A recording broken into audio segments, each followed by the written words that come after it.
প্লেটে পনির ছোট ছোট করে কেটে রেখেছি, আলু পেঁয়াজ টমেটো আদা রসুন বাটা রেখেছি। কড়ার মধ্যে অল্প সামান্য তেল দিয়ে দিয়েছি। পনিরগুলোকে ভাজা করে নেব, একটু লাল করে ভেজে নিতে হবে। ভাজা হয়ে গেলে একটা প্লেটে তুলে নিচ্ছি। আলুগুলোকেও সেরকম একটু লাল করে ভেজে নিতে হবে, নুন হলুদ দিয়ে একটু লাল করে ভেজে নিয়েছি।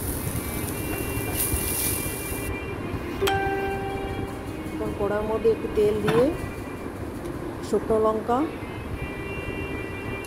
এলাচ লবঙ্গ দারচিনি দুটো তেজপাতা দিয়েছি, দুটো পেঁয়াজ কেটে দিয়েছি। লাল করে একটু ভেজে নিতে হবে।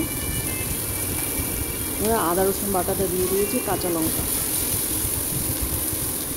একটু নাড়াচাড়া করে টমেটো কাটাটা ছিল সেটা দিয়ে দিয়েছি।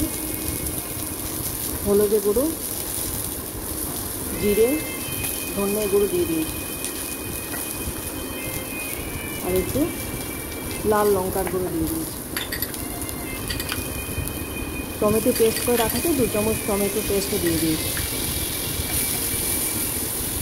ভালো করে নাড়াচাড়া করে স্বাদ অনুযায়ী নুন দিয়ে দেবেন। পনিরগুলি দিয়ে দিয়েছি, নাড়াচাড়া করে একটু ঢেকে দিচ্ছি।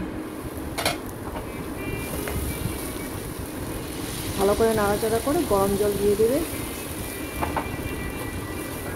একটু সিদ্ধ হতে 5-7 মিনিট ঢেকে রাখতে হবে। এখন আমার পনির রেডি হয়ে গেছে।